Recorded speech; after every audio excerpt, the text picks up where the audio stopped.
It was a microcosm of the year, that stretch. You know, I think we've been counted out 4 or 5 times this year, you know, when Rondo went down, and then when Jared went down, and each time we just fought back. You know, and it happened again. Just more personal. It's just, you know, he told me he loved me, and I told him I love him. You know, Kevin always checks on me, which is funny. That's what he wanted to know, was I okay? You know, I was laughing with our coach and said, that's typical Kevin. You know, he's walking off the floor, playing 41 minutes, you know, exhausted. Don't know if we had won, if he could have gave us much on a 1 o'clock game on Sunday. And he was checking on me to see how I was. And that's Kevin Garnett in a nutshell. No, we need more. You know that I need that little girl on the commercial that says we need more, because we need more. You know, we need more, and we do. But the key is, you know, for us, you know, do you want to take away to get more? And that'll be a decision that'll be made later. He's one of the greatest Celtics to ever play. You know, he's done so much for this franchise. Paul has.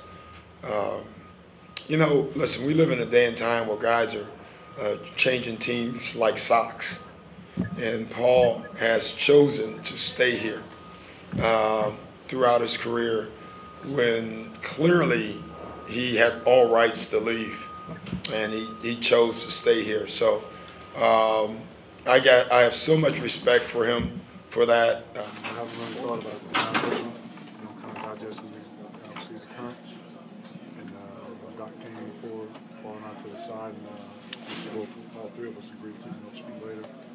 Too emotional. Obviously, it's a big game. It's a tough loss, especially at home. More important in the future. Obviously, it's a different day for the conversation. No, that's hard to say. You know, I think that's a question for Danny Ainge and his team to figure out. So, you know, I have no idea. Are you expecting to be here, Paul? Are you expecting to be back in the season? Like I said, that's up to Danny and them. I have no idea. But do you personally expect that you won't be playing next season? Well, I definitely expect to be playing next year. We had a shot. You know, we had the lead down about 4 with like 2 or 3 minutes to go, which is plenty of time. You know, but sometimes it didn't go your way. I think we fouled Carmelo. We turned the ball over. They got a rebound, offensive rebound. So when you're trying to make a comeback that size, you know, everything has to be kind of perfect for you. It was nearly perfect for us, but we just ended up short. We knew it was a lot of time left. We just had to get stops. I think that was most important. But, you know, we stayed confident. We stayed with our stuff. You know, we always thought we had a chance. So that was big in that comeback. And, you know, I guess it just ran out of gas towards the end. You know, a couple calls didn't go our way, but we showed a lot of heart. We didn't give up, and I think that was the biggest thing you can take away from it. Wish everybody be back healthy. Where we started, everybody healthy. You know, we battled all season with injuries, guys getting hurt, and guys in and out the lineup. I mean, a lot of adversity we went through, and you know, if I have one wish for next year, is that everybody's back healthy, and you know, we have our full roster. I mean, it was a tough season, ups and downs, not knowing who's going to play. You know, with injuries, you know, it was tough, but you know, next year, hopefully, if I had a wish, that everybody's healthy. Well, again, I mean, first I got to tip my hat to Doc and his crew and the great fans here in Boston, because that 10-minute mark, boy, they made a hell of a run.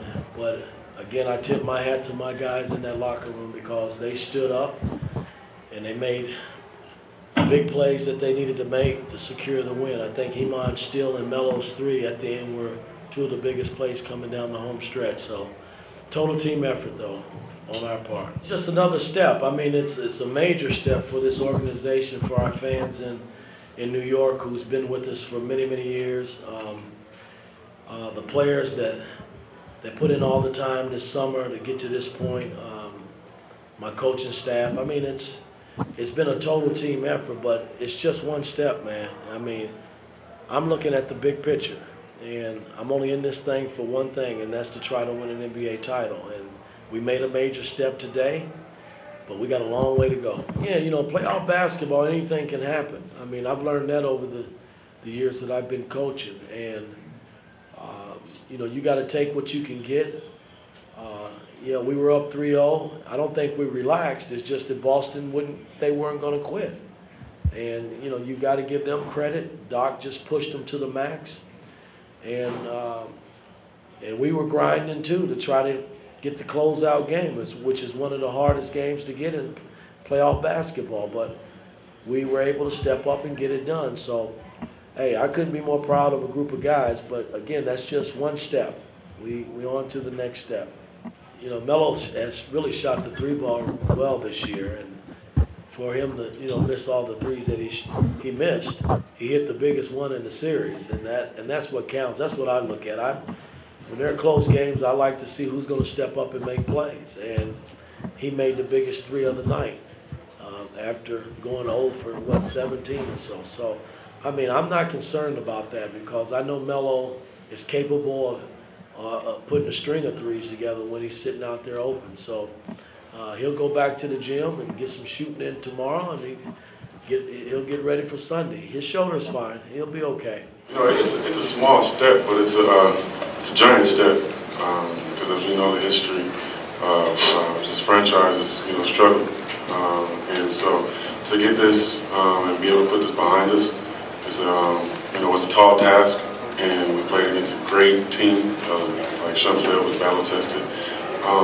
So, you know, on one hand, it takes a little of the weight off. You know, it's like you take a little breather, but it's, you know, short-lived because you know, the fight starts right again. Honestly, I was watching film on the game they won in New York, and my brother pointed out to me when I was watching it that he sort of flew over me and disrespected me. And, you know, I kind of had it in the back of my head the whole game, but like I said, I'm just glad to move on to the second round. Carmelo, can you kind of give us a status report on your shoulder? I mean, it's still there. It's a little sore. The more you get beat up, the sore it gets. But it's not something I come into the game thinking about. Just certain things that I do out there on the court. You can feel it, I can feel it. But for the most part, it was a little sore throughout the whole game. And then when Bradley came, you know, hit my shoulder from behind was when it really just, you know, just kind of popped in and out a little bit.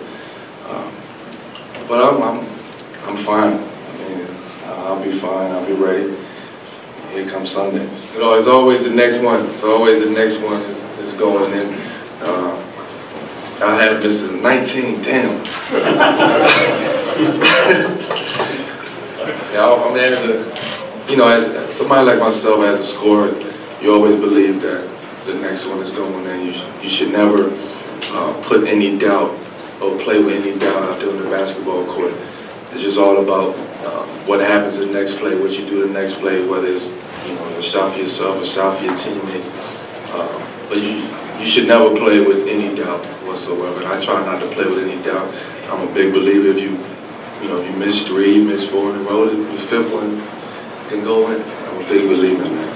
Those guys over there, they're warriors. You know, we knew they wasn't going to give up. You know, they was going to go out with a fight. You know, so when they made that push, we just had to keep our composure. You know, and just rally that run. You know, and still try to close the game out.